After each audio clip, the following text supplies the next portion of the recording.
Clinton, let's have a look at it from a Chelsea perspective. Liam Rosenior, 6 wins and 7 coming into this. Will he have some regrets, do you think, after tonight? Yeah, maybe his only regret is obviously not getting through to the final, and obviously, yeah, he could say regrets of maybe bringing Cole Palmer and Esteval on at half-time, or maybe even starting them. Maybe I don't know with the minutes they can play. Esteval missed a game on the weekend. Cole Palmer played the whole 90 minutes, so you don't know how much he can use them. Because are you suggesting he was listening to his medical team? Well, yeah, well, sometimes you have to. Enzo Maresca said before you have to listen to the medical team. So yeah, you don't want to risk injury of players.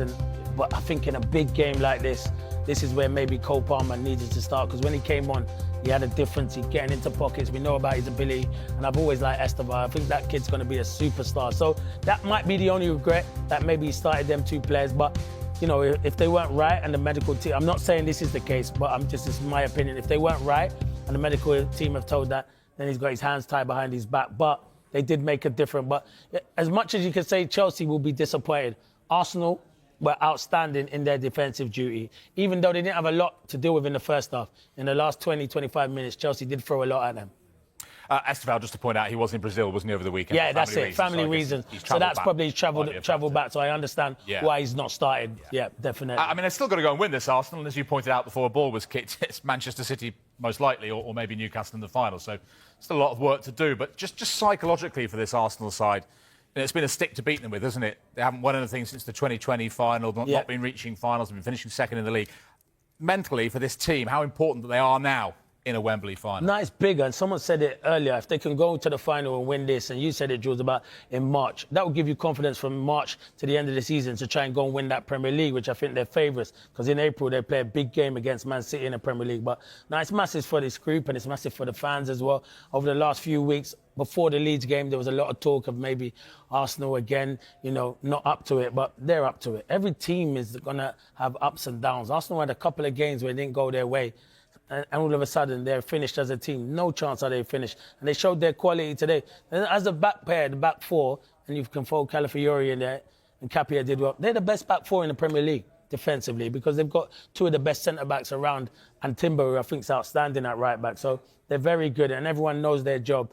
It was a good professional performance. I did worry about them, though, because they didn't go for it in the first half. They treated it like they were winning, but they know they're good enough to defend anything that comes into their box. They've got 6 league games between now and the League Cup final, by the way, next month, so a lot of work still to do in their Premier League pursuit. Just a final word on Arsenal, and, you know, they had their injury problems early in the season. Those players are coming back to fitness. How timely could the return of Kai Havertz be, do you think? Like a new signing. Havertz is a player, by the way. He's not even a natural number 9. He did it because he didn't have a number 9, and he done it ever so well. And he gets into little pockets and he causes problems.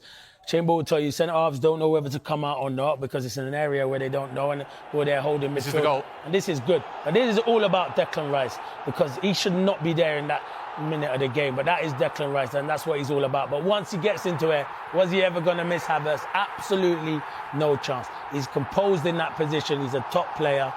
And yeah, as I say, it's like a new signing, and I'm so glad he's back playing, because everyone will tell you along the panel, it's hard when you're out for a long time, you know, Jules, and you're seeing everyone going out and training and stuff like that, and you're sitting in the treatment room. You've got to have good people around you, and mentally you've got to be strong. He's mentally strong, and he thoroughly deserves that. And it's a bit, and you can see there how happy they are. His whole teammates go and celebrate, and even the ones that are on the bench. So he must be a good person in and around the place. Big result for Arsenal. Chelsea's latest defeat to Arsenal reignited familiar questions about identity, selection, and attacking intent, as Mauricio Pochettino's side once again flattered to deceive in a big Premier League fixture. The loudest refrain from supporters at full-time was a simple one: Cole Palmer should have started. In a match where Chelsea struggled to create clear chances or sustain pressure, the absence of their most creative and decisive player from the starting 11 was glaring. Palmer, introduced later in the contest, offered brief glimpses of composure and invention, but by then the momentum and the match had already slipped away. From the first whistle, Arsenal looked sharper and more assured, pressing with purpose and moving the ball with confidence Chelsea could not match. The visitors' midfield lacked cohesion, while their forward line appeared isolated, often feeding off scraps rather than structured build-up play. Without a natural link between midfield and attack, Chelsea's possession proved sterile. Pochettino's tactical setup raised eyebrows. Chelsea set up cautiously, seemingly prioritizing defensive solidity, but the plan backfired. Arsenal were allowed to dictate the tempo, and Chelsea's reactive approach left them chasing shadows for long spells. When opportunities to counter did arise, the execution was poor and the final pass repeatedly went astray. Palmer's omission felt particularly puzzling given his recent form and growing influence. In a team short on confidence and creativity, his ability to find space, carry the ball and make decisive contributions has been one of the few consistent positives this season. Leaving him on the bench against a well-organized Arsenal side appeared overly conservative. Beyond individual selection, the defeat highlighted deeper issues. Chelsea still looked like a team searching for an identity, caught between rebuilding and expectation. The talent is evident, but the cohesion is not. Too often, promising moves break down due to a lack of chemistry or clear attacking patterns. As the pressure mounts on Pochettino, questions will persist about his in-game management and team selection. Chelsea supporters are not demanding perfection, but they are demanding intent. Against Arsenal, that intent was largely missing, and by the time Palmer entered the fray, it was already too late. For Chelsea to move forward, bold decisions may be required. On this evidence, leaving their most creative spark on the bench is a luxury they can no longer afford.